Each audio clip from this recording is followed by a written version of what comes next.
Hi, Miguel. Hey, Doc. Can you tell everyone how acupuncture has been able to help you? It helps me all the way around. It gives me freedom to move. It makes me feel better, more energy, vitality. It just makes me feel like I'm young again. Awesome. Thank you. Thank you, Doc. Hello everyone.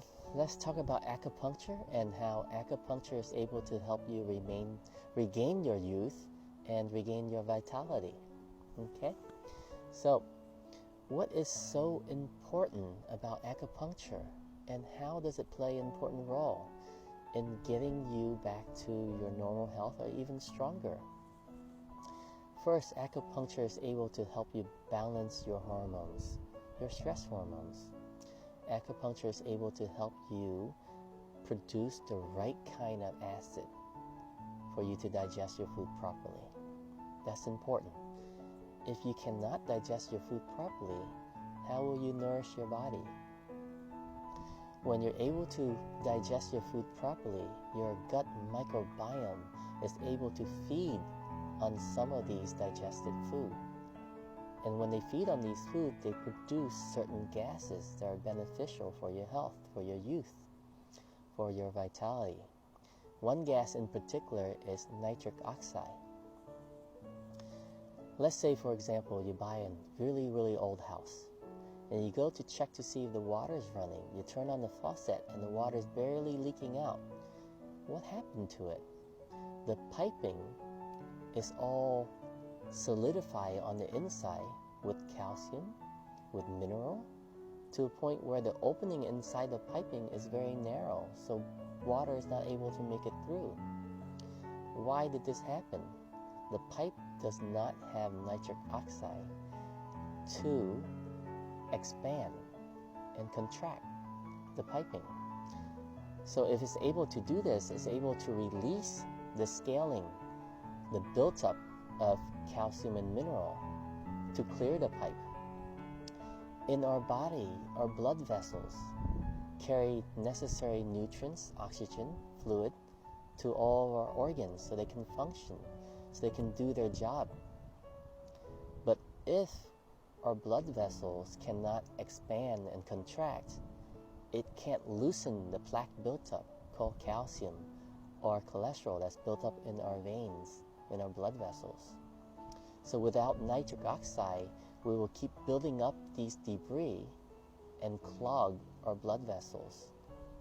When our blood vessels are clogged,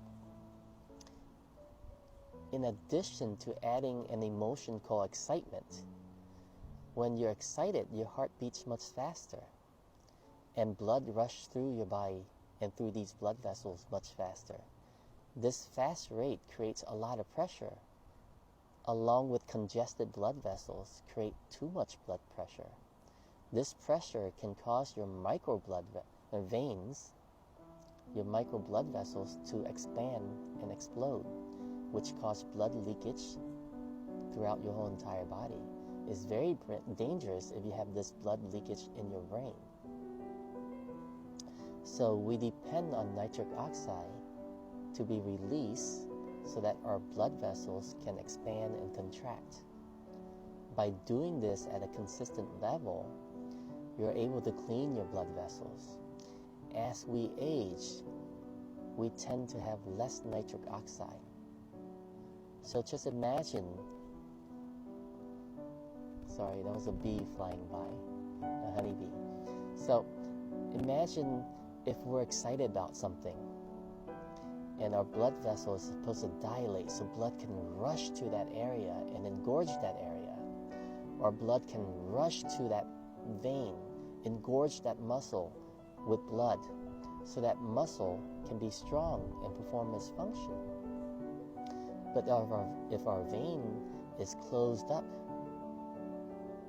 due to all that congestion of excess calcium and excess cholesterol, then we can't bring nutrients to that area won't be able to perform. Your stamina would go down. You'll become weaker. So why, as we age, do our nitric oxide level decrease? As we eat, we become stressful during our eating. because of our life. Do we have a job tomorrow? When we go grocery shopping, is our credit card declined? Are our children behaving in school? Are they doing well? If our children needs to move back to live with us. All of these, as we age, we accumulate more stress. Stress meaning you will interfere with your digestion. When you stress, your stomach won't produce the necessary acid to break down your food. So these foods that are not broken down won't feed your microbiome. Your microbiome will not create these gases necessary for you to expand and contract your blood vessels. So as we age, we notice that our tummy becomes bigger, our intestine becomes bigger, because we're not digesting your food properly. So the food sits inside our gut and builds up and builds up. You see, your intestine's job is very simple. It has two things: absorb and squeeze. If your food is sitting there day after day, your gut, your intestine is absorbing it and is not able to squeeze it all the way because it's chunky, the food's undigested, or the food's not digested properly, causing congestion. And here your intestine is absorbing and absorbing, so the fecal matter becomes more condensed, and your intestine expands bigger and bigger, so your stomach expands bigger and bigger. So it's very important to make sure that you get regular treatment, or you do regular exercise, or you do meditation to help you release your stress. Please reach out to your local acupuncturist to see what they can do to help you release your stress, to help you digest your food better, so that you have better, healthier microbiomes, to create nitric oxide, so that this can expand your blood vessels, to loosen up all the plaque built up, so that your blood can move freely, to help you become youthful, to help you have more vitality, more stamina, to move blood to the right areas that you need to perform your regular function.